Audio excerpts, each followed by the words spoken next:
You're watching Global Toronto. This is Global News at 5:30. Well, Tim Hortons is not just a coffee shop, it is a Canadian icon. But now it's become the target for protesters, and it's all about the treatment of minimum wage workers. Mark Carcassole is live at a demonstration tonight in Cobourg.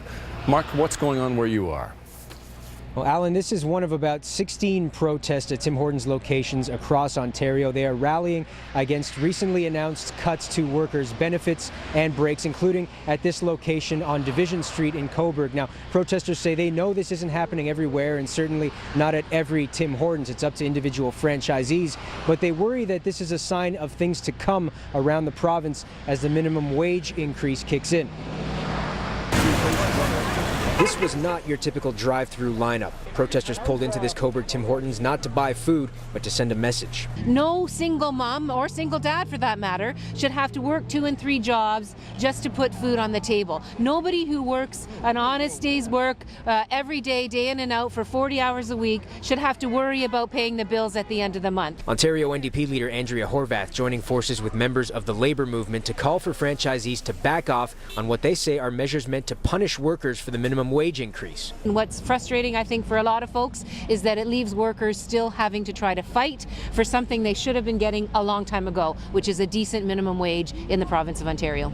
Now, this all started with letters that were sent home to employees at 2 Tim's locations here in Cobourg, notifying them that due to the pressures of a sharp wage hike, their breaks would no longer be paid and that the owners would only pay for half of their benefits.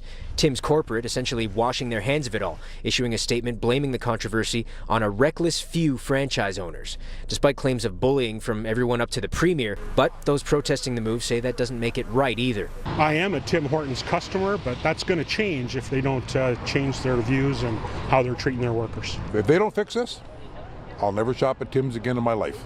At a protest in Toronto, the head of the Ontario Federation of Labour says if franchisees don't reverse their decisions, actions will escalate against Tim's corporate parent, Restaurant Brands International. The Ontario Labour movement will mobilize like this province hasn't seen in a very long time. We're going to fight like hell to make this the Ontario we want for every worker right across the province. Now, as you can see, today's protest is starting to wind down. When we spoke to you about half an hour ago, there was well over 100 people here. A smaller group of members of various labor unions here now posing for a quick photo op there. We don't know exactly what type of escalation the OFL is threatening at this point, but it sounds like this may not be the final protest. Now, we did speak out to the franchisees of this location and another one in Cobourg. They are Jerry Lynn Horton Joyce and Ron Joyce Jr. They are children of the original founders of Tim Hortons, but they declined to do interviews today. Alan, back to you.